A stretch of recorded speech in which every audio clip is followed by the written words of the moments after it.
नमस्कार, मैं हूं दीपाली राणा। आप देख रहे हैं कमोडिटी राउंडअप। कमोडिटी बाजार के पर तो एक्शन रहेगा ही। फोकस करेंगे कच्चे तेल पर भी। क्या वापस यहां से कच्चा तेल नीचे की तरफ जाएगा? $70 के भाव देखने को मिलेंगे या फिर नहीं? और बात करेंगे यूनाइटेड ब्रूवरीज की भी। Q1 के नंबर्स आए हैं, कंपनी का मुनाफा कम हुआ है। क्यों रहा है इम्पैक्ट, आगे का क्या बन रहा है आउटलुक, इस पर भी करेंगे बातचीत और स्ट्रैटेजीज पर भी करेंगे फोकस। हमारे साथ यूबेल के अर्निंग्स पर चर्चा करने के लिए यूनाइटेड ब्रूवरीज के एमडी एंड सीईओ विवेक गुप्ता मौजूद रहेंगे। मेरे असर शेयर खान के रिसर्च एनालिस्ट मोहम्मद इमरान कच्चे तेल पर बातचीत करेंगे और स्ट्रैटेजीज पर फोकस करेंगे। धर्मेश भाटिया हमारे साथ मौजूद हैं, डायरेक्टर एमिरेट्स इन्वेस्टमेंट बैंक से। आप सभी का स्वागत है इस शो में। लेकिन सबसे पहले बात कर लेते हैं कच्चे तेल की। इंटरनेशनल मार्केट्स में कच्चे तेल के प्राइसेस कल हमने देखा था, पिछले 2 सेशंस में सर्ज हुए थे, आज वापस ऊपरी स्तरों से थोड़े से प्रेशर में आते हुए दिखाई दिए हैं। और इस समय अगर ब्रेंट का भाव देखें तो $79 के नीचे ट्रेड करते हुए दिखाई दे रहा है। कल 85-86 तक की चाल हमने बनते हुए देखी थी कल के सेशन में, और अब एकाएक प्राइसेस यहां से नीचे आते हुए दिखाई दिए हैं। यहां से क्या आउटलुक बन रहा है? प्राइसेस नीचे की तरफ कहां सपोर्ट ले सकते हैं, इसको समझने की कोशिश करते हैं। इमरान, नमस्कार, स्वागत है आपका। तो पहले तो इनफैक्ट एक आपका व्यू ही लेना चाहेंगे। अब जो वापस से प्राइसेस अंडर प्रेशर आए हैं, डेफिनेटली यूएस ईरान पर तो नजरें बनी हुई हैं ही। स्टेटमेंट्स जो आ रही हैं, क्या इवेंचुअली आउटलुक निकल कर आता है? बट सो फार जो रिएक्शन देख रहे हैं वो आप कैसे देखते हैं?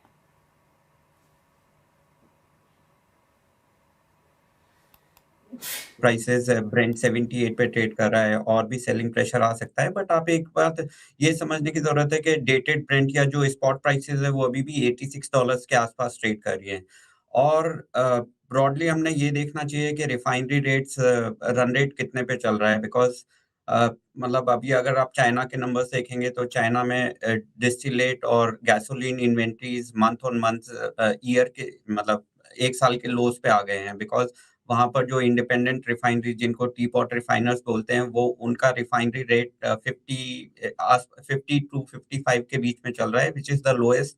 और बिकॉज ऑफ ये वॉर की वजह से कच्चा तेल का प्राइसेस इतना बढ़ गया है कि इंडिपेंडेंट रिफाइनर्स जो कि स्विंग प्रोड्यूसर्स होते हैं लगभग चाइना में उनका प्रोडक्शन या imports 4 million barrels per day के हिसाब से लाइक हर मंथ होता है। तो वो काफ़ी इम्पैक्ट हुए हैं। तो आप ये देखें कि डिमांड तो काफ़ी स्ट्रॉन्ग रहेगा आगे आने वाले टाइम में। बट जस्ट बिकॉज़ डील का ऑप्टिमिज्म है तो इसके लिए आप ब्रेंट प्राइसेस एक बार के लिए 75 तक भी देख सकते हैं। बट ओवरऑल मुझे लगता है कि प्राइसेस नीचे नहीं जाएँगे। मतलब थोड़ा कुछ भी एस्केलेशन होता है तो prices are likely to go higher.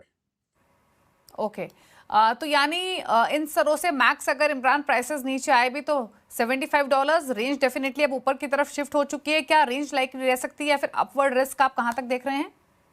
मुझे लगता है देखिए आप जैसे-जैसे हम जैसे ईरान और यूएस का जितना टाइम बाय होगा, जितना डिले होते जाएगा प्रोसेस में। बिकॉज़ आप ये देखें सऊदी अरेबिया के एक्सपोर्ट जो कि काफ़ी गिर गए हैं पिछले जुलाई के मंथ में 4,60,000 बैरल्स से मंथली उनके एक्सपोर्ट्स गिर गए हैं। तो और स्ट्रेट ऑफ हॉर्मुज़ से भी हार्डली कोई ऐसा कोई कार्गो शिप पास हो रहा है। तो आप देखें कि डिमांड मतलब क्रूड ऑयल का जो सप्लाई है वो तो काफ़ी कंस्ट्रेंड है। और इवन यूएस रिफाइनरीज 97% पे रन कर रहे हैं, वो ज़्यादा एक्सपोर्ट कर पा रहे हैं। बट ओवरऑल तो आप ये देखें कि अभी भी जो रिफाइनरी प्रोडक्ट्स हैं जो कि एक्चुअल में हम यूज़ करते हैं इकोनॉमी में, वो अभी भी शॉर्ट सप्लाई मतलब आप 7 से 8 मिलियन बैरल पर डे का शॉर्ट सप्लाई है। तो आप ब्रॉडर रेंज देखेंगे तो मुझे लगता है अभी भी डब्ल्यूटीआई Q3 और Q4 में शुड बी 80 से 82 के बीच में एवरेज करना चाहिए। तो प्राइसेस एक बार के लिए भले ही डील ऑप्टिमिज्म की वजह से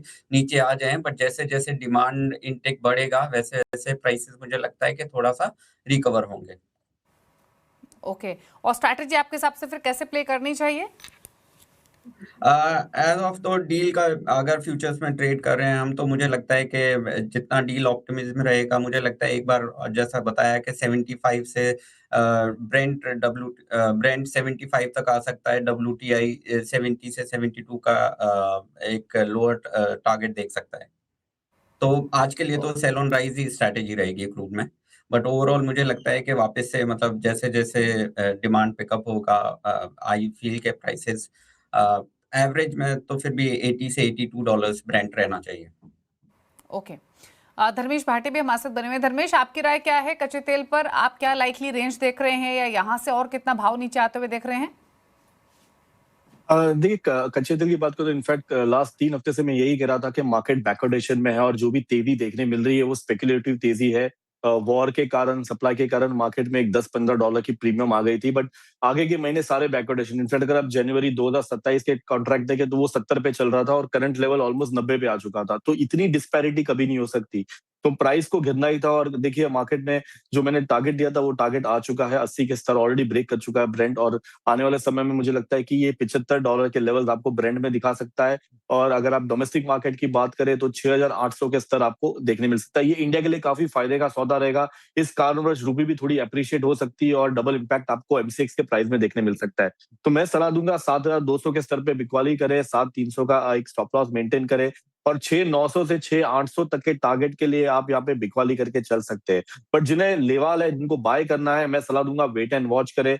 नवंबर दिसंबर कॉन्ट्रैक्ट जब लॉन्च होता है, ठंडी का प्रकोप के हिसाब से मार्केट में यहाँ पे तेजी आने की गुंजाइश है, तो मैं सलाह दूंगा कि 6,500 के स्तर अगर आते हैं तो वहां पे आप निवेश करके चल सकते हैं। ये साइक्लिकल कमोडिटी है, स्पेकुलेशंस इसमें खाली करंट मंथ में कर सकते हो आप, बट आगे के महीने देखिए ऑलरेडी मार्केट $70-72 के नीचे चल रहा है। तो यहाँ पे अगर आपको लेवाल करना है तो वेट एंड वॉच करें, बट स्पेकुलेटर्स बिकवाली करके चल सकते हैं। ओके, तो ये स्ट्रैटेजीज रही आपके लिए क्रूड पर। इमरान, शुक्रिया आपका राय देने के लिए, और इनफैक्ट धर्मेश हमारे साथ बने रहेंगे, आगे और भी स्ट्रैटेजीज पर करेंगे चर्चा। लेकिन इस बीच यूबीएल के नंबर्स आपकी स्क्रीन पर लेकर आते हैं। जो नेट प्रॉफिट्स हैं वो 9.5% कम हुए हैं। एक्सपेक्टेशन हालांकि लोअर प्रॉफिटेबिलिटी इम्पैक्ट की थी, तो उस हिसाब से इम्पैक्ट उतना नहीं रहा है। 147 करोड़ के आसपास की प्रॉफिटेबिलिटी हम एक्सपेक्ट कर रहे थे। 166 करोड़ का आंकड़ा आते हुए दिखाई दिया है। रेवेन्यूज हालांकि 7-8% ग्रो होते हुए दिखाई दिए हैं। एबिटा 9% घटा है और मार्जिन 9.2% पर रहे हैं वर्सेस 10.9%। इन्हीं अर्निंग्स पर बातचीत करने के लिए हमारे साथ यूबीएल के एमडी एंड सीईओ विवेक गुप्ता मौजूद है। विवेक जी, नमस्कार, स्वागत है आपका। तो प्रॉफिटेबिलिटी पर जो 9-9.5% का इम्पैक्ट देखने को मिला है, वो हायर एक्सपेंसेस की वजह से रहा है या कुछ और फैक्टर्स भी रहे हैं? और साथ ही इस बार के अर्निंग्स में जो ओवरऑल वेस्ट एशिया कॉन्फ्लिक्ट चला है, उसका कितना क्वांटम वाइज इम्पैक्ट देखने को मिला है? फिर क्या स्टेप्स आप ले रहे हैं इस इम्पैक्ट को मिटिगेट करने के लिए? जैसे कि आपने बताया कि प्रॉफिट का इम्पैक्ट है, लेकिन सबसे पहले मैं बोलूंगा कि हम लोग ने जो कैटेगरी ग्रोथ देखा है, लगभग 12-13% हमारा खुद का ग्रोथ और कैटेगरी ग्रोथ डबल डिजिट बहुत ही एनकरेजिंग है। ये जो कॉस्ट प्रॉफिट का इम्पैक्ट है, इसमें सबसे बड़ा कारण है ये जो वेस्ट एशिया वॉर हुआ है, मिडल ईस्ट वॉर हुआ है, उसमें लगभग 400 से 500 करोड़ का हमारा सालाना प्रॉफिट पे उसका असर है। हमने काफी स्टेप्स लिए इसको कम करने के लिए। जैसे हमने लगभग 22 स्टेट्स हैं जहां पे हमने अपना बियर का दाम को चेंज किया है। हमने बहुत सारे खर्चे कम किए हैं। हमने बहुत अपना मिक्स इंप्रूव किया है। उसके बावजूद लगभग इस क्वार्टर में 150 करोड़ का इम्पैक्ट हमारे प्रॉफिट पे सिर्फ इस वॉर के कारण हुआ है। और उसके कारण जो कीमतें बढ़ी हैं, स्पेशली ग्लास बॉटल की कीमत बढ़ी है, फ्यूल के प्राइसेस बढ़े हैं, इंडियन रुपी वीक हुआ है, इन सब का असर हमारे प्रॉफिट पे दिखा है। ओके, अच्छा, जैसे आपने कहा कि अर्निंग्स पर ओवरऑल 150 करोड़ का इम्पैक्ट वेस्ट एशिया कॉन्फ्लिक्ट की वजह से रहा है, क्योंकि वेस्ट एशिया क्राइसिस अभी भी परसिस्ट कर रहे हैं। किस क्वांटम में ये इम्पैक्ट ऑनगोइंग क्वार्टर में रह सकता है, या फिर क्या आउटलुक रहेगा कमिंग क्वार्टर्स को लेकर? जैसे आपने बोला, ये अभी भी चल रहा है वॉर। हमने काफी सिनेरियो प्लानिंग किया है। ये इम्पैक्ट रहेगा, लेकिन उसी समय हमने जो है प्राइसिंग एक्शंस भी लिए हैं। जैसे मैंने आपको बताया कि हमने 22 राज्यों में अपने बियर के दाम बदले हैं। कुछ चेंज जो है वो सिर्फ अभी जून जुलाई में आया है, जो कि जिसका हम असर देखेंगे। कुछ राज्य ऐसे हैं जैसे कि तेलंगाना है, आंध्रा है, तमिलनाडु है, जहां अभी भी हम सरकार के साथ बातचीत कर रहे हैं कि इंडस्ट्री को अगर सरवाइव करना है और वाइबल रखना है तो हमको प्राइसिंग को रिवाइज करना होगा। सो वो भी चर्चा में है। लेकिन जो कॉस्ट का प्रेशर है वो आने वाले क्वार्टर में भी रहेगा। और दूसरी बात मैं ये बोलूंगा, जो महंगाई का प्रेशर है, क्योंकि जब दाम बढ़ता है और बाकी चीजों का दाम बढ़ता है, उससे जो कंज्यूमर है उसके पॉकेट पे असर होता है, उसका भी इम्पैक्ट जो है हमने अपने प्लान्स में मान के रखा है आने वाले क्वार्टर्स के बीच में। ओके अच्छा, इसके अलावा कौन से वो सेगमेंट या कैटेगरी रहे जिसने इस बार के रेवेन्यू ग्रोथ को सपोर्ट किया है, क्योंकि 7-8% की ग्रोथ यहाँ रही है, और साथ ही सेल इन सेल आउट वॉल्यूम्स कैसे रहे हैं इस क्वार्टर में? हमारा सेल आउट वॉल्यूम जो है 13% ग्रोथ हुआ है, क्योंकि हमने लगभग 20% अपनी इन्वेंट्री कम की है ताकि हम लोगों को फ्रेश बियर प्रोवाइड कर सके, क्योंकि बियर में शेल्फ लाइफ होती है और हम चाहते थे कि हम इसको बहुत अच्छी तरह से मैनेज करें। हमारा जो ग्रोथ है, सबसे पहले हेनिकन सिल्वर जो ब्रांड है वो लगभग 28% ग्रो हुआ है। हमारा जो gold standard beer, ultra beer है, वो भी डबल डिजिट ग्रोथ हुआ है। काफी राज्य हैं जहां पे हमारा ग्रोथ 15% से ऊपर है, जैसे महाराष्ट्र में हमारा ग्रोथ है, झारखंड में हमारा ग्रोथ है, उड़ीसा में हमारा ग्रोथ काफी अच्छा आया है। उसी समय में काफी जगह है जहां और भी अपॉर्चुनिटीज हैं जिसपे हम काम कर रहे हैं, जैसे वेस्ट बंगाल में काफी अपॉर्चुनिटी है ग्रोथ का जिसके ऊपर हम काम कर रहे हैं, तेलंगाना में काफी अपॉर्चुनिटी है ग्रोथ का। ओके अच्छा विवेक जी, जो प्रीमियम वॉल्यूम्स हैं वहाँ तो 17% के आसपास की ग्रोथ देखने को मिली एक्सक्लूडिंग 2 स्टेट्स। तो जो प्रीमियम मार्जिन्स हैं इनफैक्ट वो भी एक्रेटिव रहे हैं for the first time in this quarter. क्या आउटलुक है आगे के लिए प्रीमियम मार्जिन्स को लेकर, और क्या प्राइस स्ट्रैटेजी यहाँ से आपकी आगे रहने वाली है ताकि ये मार्जिन्स मेंटेन रहें? आई थिंक प्रीमियमाइजेशन हमारी की स्ट्रेटेजी है। 2024 में हमारा बिजनेस 30% से ज्यादा प्रीमियम बिजनेस में ग्रोथ आया था। पिछले साल 24% ग्रोथ आया था, और इस साल भी और आने वाले साल में भी हमारा गोल है कि प्रीमियम बिजनेस 20 से 25% ग्रो हो। हमारे पास अच्छे ब्रांड्स हैं, अच्छे प्लान्स हैं, और अभी हमारा जो प्रीमियम बिजनेस है उसके मार्जिन्स भी जो पहले के मुकाबले बेहतर हुए हैं, क्योंकि हमने बहुत सारा प्रीमियम जो है वो लोकल स्टेट में प्रोड्यूस करना शुरू किया है। तो अपॉर्चुनिटी बहुत ज्यादा है। हमारा नया ब्रूअरी भी आने वाला है यूपी में, जहां हम हेनिकन लोकली प्रोड्यूस करेंगे, और अभी हमने जो तेलंगाना में अपना कैन लाइन भी कमीशन किया है, जिससे हम प्रीमियम के कैंस कस्टमर को अवेलेबल करेंगे। सो ग्रोथ का आउटलुक काफी अच्छा है प्रीमियम में। जहां तक प्राइसिंग की बात है, मैंने आपको बताया कि लगभग 22 राज्यों में हमने अपना प्राइसिंग रिवाइज किया है, कहीं पे कम कहीं पे ज्यादा, depending on viability of business और कंज्यूमर की अफोर्डेबिलिटी को देखते हुए।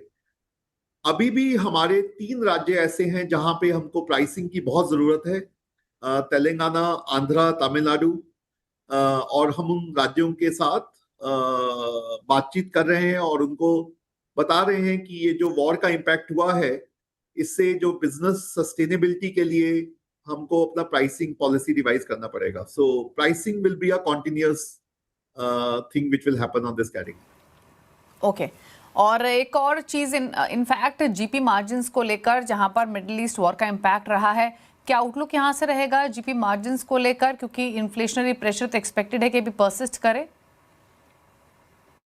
जैसे मैंने बोला है कि 2 चीजें इम्पैक्ट करती हैं जीपी मार्जिन को। पहला तो जो कॉस्ट है, अभी तक जो इन्फ्लेशन है वो बढ़ रहा है, वॉर कॉन्टिन्यूअस है, उसका हमने ऑलरेडी 400 से 500 करोड़ का इम्पैक्ट बताया है, इस साल आने वाला है। इसी क्वार्टर में लगभग 150 करोड़ का इम्पैक्ट हमको बढ़ते हुए दामों में जो हमने अपने सप्लायर्स को दिया है उसका प्रॉफिट में हुआ है। काफी एक्शंस हमने लिए हैं कॉस्ट के। सो जीपी मार्जिन जो है काफी स्ट्रेस में रहेगा, लेकिन लॉन्ग टर्म जो आउटलुक है बिजनेस का और जो स्ट्रक्चरल वायबिलिटी है बिजनेस की, हम लोग उसके बारे में काफी पॉजिटिव है। ओके चलिए, शुक्रिया विवेक जी आने के लिए इस शो में और अपने व्यूज़ देने के लिए। किस तरीके के अर्निंग्स रहे हैं और क्या आगे के लिए एक्सपेक्ट करना चाहिए। गुड लक आपको कमिंग क्वार्टर्स के लिए। तो ये बातचीत हुई यूबीएल की मैनेजमेंट से स्टॉक 1% नीचे ट्रेड करते हुए, लेकिन वेस्ट एशिया कॉन्फ्लिक्ट का इम्पैक्ट, आगे का आउटलुक भी मैनेजमेंट ने किया शेयर। रुकने इसी के साथ एक ब्रेक के लिए, लौटेंगे तो स्ट्रैटेजीज पर करेंगे फोकस। एमिरेट्स इन्वेस्टमेंट बैंक के डायरेक्टर धर्मेश भाटिया हमारे साथ बने हुए हैं, चल वापस आते हैं। आप देख रहे हैं कमोडिटी राउंड अप और हमारे साथ धर्मेश भाटिया बने हुए, बात करते हैं बाकी स्ट्रैटेजीज की। धर्मेश वेलकम बैक, और बात करेंगे अब सोने और चांदी की कि यहाँ पर आपका क्या आउटलुक है, क्या स्ट्रैटेजी प्लान्स को रेकमेंड कर रहे हैं, कंसीडरिंग कि काफ़ी समय से हम प्राइसेस को ऑनगोइंग डेवलपमेंट्स के बीच में गोल्ड के लिए तो स्पेशली एक रेंज में ट्रेड होते हुए देख रहे हैं। क्या व्यू है करंट लेवल से? ये रेंज अभी और परसिस्ट करेगी क्या, और क्या स्ट्रैटेजी आप रेकमेंड कर रहे हैं क्लाइंट्स को? देखिए, अगर बुलियन पैक की बात करें, अगर सोना और चांदी काफी सुस्ती में ट्रेड हो रहा है, ये 2 महीने काफी सुस्त रहा, और अगर आप देखिए काफी दायरे में ट्रेड हो रहा है। अगर डोमेस्टिक मार्केट की बात करें तो सोना अगर 1,45,000 से लेके 1,50,000 के रेंज में इंटैक्ट है। मार्केट इसके दोनों साइड से ऊपर कंटिन्यूस नहीं जा पा रहा, मार्केट इसी लेवल पे टिका हुआ है। प्लस रुपी में भी इतना ज्यादा फ्लक्चुएशन है नहीं। बट अगर आप इंटरनेशनल देखें तो इंटरनेशनल मार्केट में भी $4,000 का जो एक साइकोलॉजिकल लेवल है, वहां पे मार्केट टिका हुआ है, और वहां से मार्केट बाउंस करके 4,200 की तरफ रेंज हो रहा है। देखिए, डाउनसाइड रिस्क काफी लिमिटेड है। अगर आप देखिए तो 2024-2025 सोना के लिए एकदम फिनोमिनल था। $2,000 की कमोडिटी $5,000 हो गई थी। वहां पे मुनाफा वसूली होकर मार्केट ने ऑलमोस्ट $4,000 के स्तर बना लिए। तो यहाँ पे मैं रेकमेंड करूंगा कि 4,000 का जो स्तर आता है, वहां पे काफी अच्छी निवेश देखने मिल रही है। मेरे हिसाब से यहाँ से यू टर्न आने की चांसेस काफी हाई है, प्रोबेबिलिटी हाई है, क्योंकि देखिए आगे जाके इंटरेस्ट रेट की कटौती देखने मिल सकती है। इन्फ्लेशन अगर नीचे आता है तो डेफिनेटली यहाँ पे आपको तेजी का माहौल देखने मिल सकता है। तो मैं सलाह दूंगा fundamentally around 4,000 levels international market, और डोमेस्टिक मार्केट की बात करें तो 1,42,000 के अगर नीचे इर्द गिर्द घूमता है मार्केट, तो वहां पे लॉन्ग टर्म निवेश करके चल सकते हैं। मेरे हिसाब से फिर से ये 1.5 लाख रुपए की तरफ बढ़ सकता है, और अंतरराष्ट्रीय मार्केट $4,400 की तरफ बढ़ सकता है। बट ये लॉन्ग टर्म की बात है, शॉर्ट टर्म में मार्केट इसी दायरे में ट्रेड हो रहा है। रही बात चांदी की, सेम चांदी ने भी सेम ही मौका बनाया है। अगर आप देखिए $50 की कमोडिटी 120 हो गई, और फिर से मार्केट 55-50 के इर्द गिर्द घूम रहा है। डाउन साइड अगर आप देखिए तो $60 ब्रेक नहीं कर पा रहा है, और डोमेस्टिक मार्केट में भी आप देखिए तो 2,10,000 से लेके 2,30,000 मैक्सिमम 2,40,000 के ऊपर जा नहीं पा रहा है। तो इसी दायरे में कंटिन्यूस ट्रेड हो रहा है। मेरी सलाह रहेगी अराउंड 2,20,000 के इर्द गिर्द आता है तो यहाँ पे निवेश करे, बट लॉन्ग टर्म के लिए सोचे, ना कि इंट्राडे के लिए, क्योंकि इसकी वॉलेटिलिटी बहुत ज्यादा है, काफी चंचल कमोडिटी है। तो ये जंप करता है 2,30, 2,40, वहां पे मुनाफा वसूली करके आप वेट एंड वॉच कर सकते हैं। बट यहाँ पे मैं रेकमेंड करूंगा कि आप निवेश करें, ना कि इंट्राडे ट्रेड करें। ओके, एक बार लेकर आते हैं बेस मेटल्स, क्योंकि यहाँ पर जो रिन्यूड बाइंग इंटरेस्ट पिछले कुछ सेशंस में देखने को मिला है वो काफ़ी इंटरेस्टिंग रहा है, खासतौर से कॉपर, जिंक और एल्यूमिनियम में। और अगर आज के सेशन की चाल भी देखें तो आज कॉपर, जिंक, एल्यूमिनियम तीनों ही बहुत ज़्यादा तेज तो नहीं है, पर फिर भी पॉजिटिव बास के साथ ट्रेड हो रहे हैं, लेकिन जहां मोमेंटम डेफिनेटली काफ़ी स्ट्रॉन्ग रहा है। क्या व्यू है as a pack base metals पर? अगर हम फंडामेंटल पर्सपेक्टिव से देखें धर्मेश, और प्रिफर्ड बेट आपकी कहाँ ज़्यादा वैल्यू नजर आ रही है? देखिए, मैं कॉपर की तरफ बेट करूंगा। अगर आप देखिए कॉपर भी वॉलेटिलिटी काफी अच्छी हो गई है, और पॉजिटिव वॉलेटिलिटी है। पूरे 1-1.5 महीने में ₹100 की तेजी आपको देखने मिली है। बट अगर आप इसकी चाल लास्ट 1 साल के देखें तो 1,100 की कमोडिटी 1,600, और 1,600 से फिर से 1,100, मार्केट यही दायरे में ट्रेड हो रहा था। तो अभी मार्केट ने काफी अच्छी एक पॉजिटिविटी दिखाई, और 1,200, 15, 1250 से मार्केट ने एक छलांग लगाई है ₹100 की। यहाँ पे तेजी आने की गुंजाइश काफी हाई है, क्योंकि आगे जाके इंटरेस्ट रेट कट होगा। अगर इंटरेस्ट रेट कट होता है तो इंडस्ट्रियल डिमांड बढ़ेगी, सस्ती प्रोडक्ट मिलेगी, इन्वेस्ट करने के लिए ज्यादा होगा, और इकोनॉमी बूम होगी। ये वॉर के सिनारियो और जियोपॉलिटिकल स्ट्रेस के कारण इसमें काफी पिटाई देखने मिली थी लास्ट क्वार्टर। बट अभी मुझे लगता है कि ये पॉजिटिविटी है। अगेन सेम ये चांदी की चाल है। देखो, चांदी भी $50 से मार्केट ने ऑलमोस्ट $60 घूम रही है, और ये भी 1250, 1300 से मार्केट 1400 की तरफ बढ़ रही है। तो अपसाइड ज्यादा है, डाउनसाइड रिस्क लिमिटेड है। तो मैं सलाह दूंगा 1350 के स्तर काफी अच्छे है, यहाँ पे निवेश करिए। 1310 का स्टॉप लॉस मेंटेन करिए। अपसाइड 1420 से 1450 तक के टारगेट के लिए आप यहाँ पे निवेश करके चल सकते हैं। बट ये कॉपर ये किंग कमोडिटी है, और ये काफी स्लो एंड स्टेडी मूव होती है। तो यहाँ पे निवेश करिए, ना कि इंट्राडे प्रोस्पेक्टिव से ट्रेड करिए। पोजिशनली इसमें अच्छा मुनाफा मिल सकता है आपको कॉपर में। ओके, अच्छा, एक क्विक कमेंट आपका धर्मेश, रुपी पर भी कैसे देख रहे हैं आप रुपी मूवमेंट को?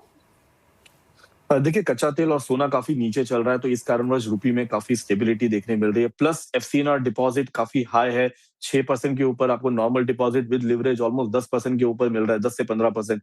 तो इसकी वजह से इंडिया में काफी डॉलर इंपोर्ट होगा। तो डॉलर आएगी तो इतनी कंजम्पशन है नहीं मार्केट में, बट डॉलर की कंजम्पशन स्टेबल कर देगी। इस कारणवश आप देखिए रुपया 97 से 95 हो चुका है। बट ये शॉर्ट टर्म में है, ना कि लॉन्ग टर्म की बात कर रहा हूं मैं। लॉन्ग टर्म में डिप्रिसिएशन होने की गुंजाइश काफी हाई है, क्योंकि डॉलर इंडेक्स भी मार्केट 100 के इर्द गिर्द घूम रहा है। तो मेरे हिसाब से 95 विल बी द बेटर बेट, कि वहां पे आप डॉलर लेके चले।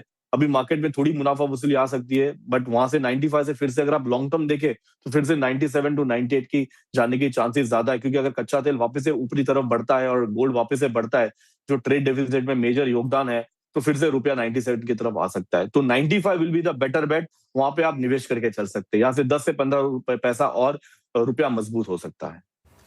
Okay, well thank you Dharmesh आने के लिए शो में और सभी कमोडिटीज पर अपने व्यूज देने के लिए, समझाने के लिए, फंडामेंटल स्ट्रैटेजीज रेकमेंड करने के लिए थैंक यू।